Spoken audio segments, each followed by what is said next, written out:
Pemirsa, untuk mengetahui seperti apa awal mula mahasiswa terjerat pinjaman online ini, kita akan berbincang secara langsung dengan koordinator korban pinjol mahasiswa IPB, Dewi Aryani.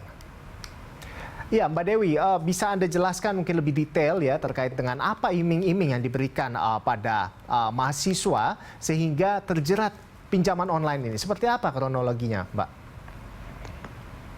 Oke, Mas. Ini berawal saya mendengar cerita dari anak saya. Karena anak saya ini mungkin sudah merasa tertekan ya, tidak bisa melunasi dan membayar tagihan-tagihan pinjaman online ini.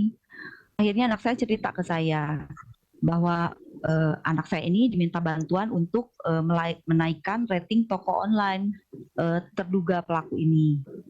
Kemudian anak saya ini diiming-imingi, nanti kalau misalnya kamu belanja membantu saya untuk menaikkan rating toko saya, nanti ada komisi 10% dari limit pinjaman. Begitu, Mas.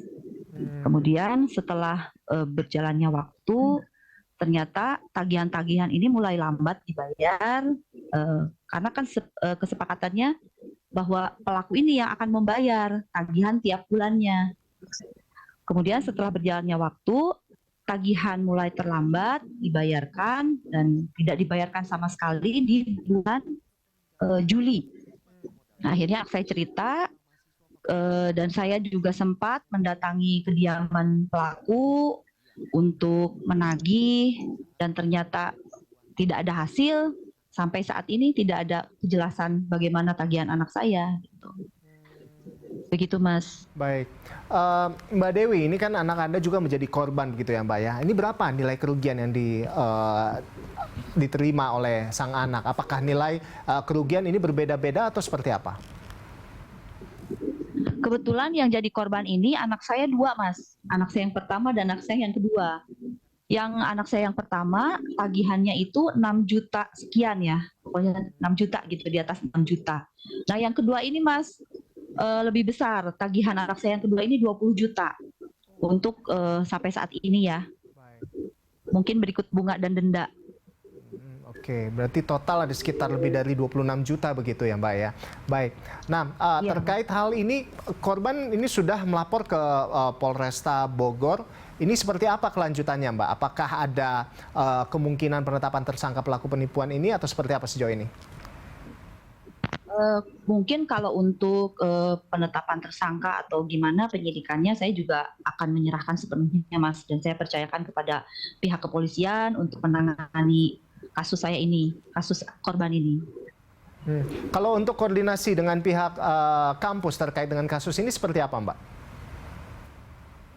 Karena saya ini kebetulan anak saya ini bukan mahasiswa IPB, jadi di luar salah satu kampus swasta di Bogor. Jadi untuk saat ini saya belum ada, Mas, belum ada komunikasi dengan pihak IPB.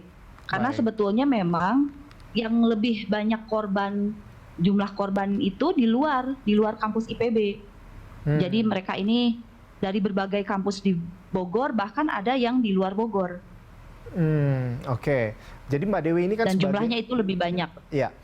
Di sini kan Mbak Dewi sebagai koordinator dari para korban begitu ya, terkait dengan pinjaman online ilegal ini. Apakah ada koordinasi dengan ini, kan ternyata tidak hanya dengan mahasiswa IPB, ada beberapa dari kampus lain juga. Ada saling koordinasi seperti itu, Mbak? Untuk saat ini saya belum ada, Mas. Jadi saya hanya mengkoordinir dari awal laporan ke Polresta. Saya juga mengkoordinir dari mahasiswa IPB juga. Pokoknya semua yang menjadi korban ini saya koordinir semuanya, saya kumpulkan di grup WA saya. Dan akhirnya kami memutuskan untuk melapor. Baik. Di tanggal 5 Oktober. Baik, jadi ini sudah berjalan lebih dari 1 bulan seperti itu ya, Mbak ya. Oke, nah lalu Mbak Dewi, ini bisa jadi kan ini adalah pelajaran bagi mahasiswa di Indonesia. Nah, apa imbauan dari Anda untuk masyarakat agar kasus ini tidak terulang? Untuk lebih berhati-hati lagi, untuk tidak mudah percaya dan gampang terbuai dengan janji-janji keuntungan yang besar. Pokoknya kalau udah bisnis yang keuntungannya mengawang-awang itu udah deh, jangan percaya, tinggalkan saja. Jangan mudah percaya. Baik, terima kasih Mbak Dewi atas informasi dari Anda. Terima kasih sudah bergabung bersama kami di Berita Satu Sore. Kita berharap bahwa kasus ini segera tuntas dan para korban bisa mendapatkan keadilan dari kasus ini. Terima kasih Mbak Dewi, selamat beraktivitas kembali.